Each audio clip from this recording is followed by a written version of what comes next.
Here's something I wish I would have learned so much earlier. Now, I started my first year of Bible college in September 2001. When I mentioned Jackson College of Ministries, I'm surprised at the number of people who are also alumni. As a music major, I took ear training, music theory, and piano lessons. But until I became a music director, it never crossed my mind that I needed to figure out more than which songs I wanted our team to play for service. For example, what do you do between songs during a service? Do you keep playing the same song you were playing before in the same rhythm? Do you play the same song but slower, or do you stop playing? One of my personal pet peeves is when offering or announcements is completed and the service leader walks away and there you have the singers with a deer in the headlights look. No one knows what to do next.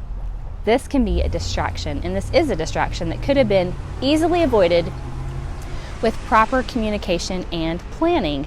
Something like this that happens in the service puts the attention on us instead of Jesus, and that's not what we want. So here are some ways to avoid awkward transitions during a service. First of all, have a meeting with the worship team and service leader before service. Even if it feels like you're saying the same thing over and over, I promise somebody is going to get confused. Communicate any special intros or reprise endings you are planning. Maintain eye contact with the service leader and worship leader and musicians during the service. This is part of communication.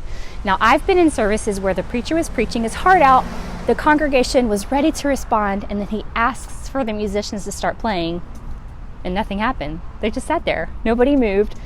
And the congregation immediately watches the musicians and tunes out everything the preacher is saying. Have you ever been there? It's awkward and distracting.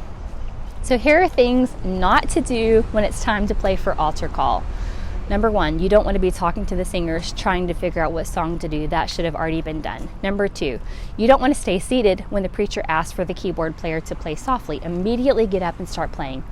Musicians aren't paying attention and don't hear the preacher call them. That's another big distraction because everybody in the congregation is trying to get their attention. Failed service transitions can be the biggest distraction.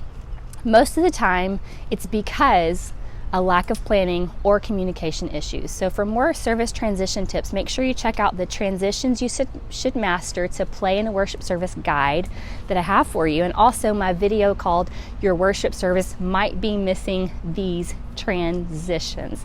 If you're watching this on YouTube, make sure you like and subscribe, and you can also follow Tune Bucket Piano Lessons on Instagram and Facebook.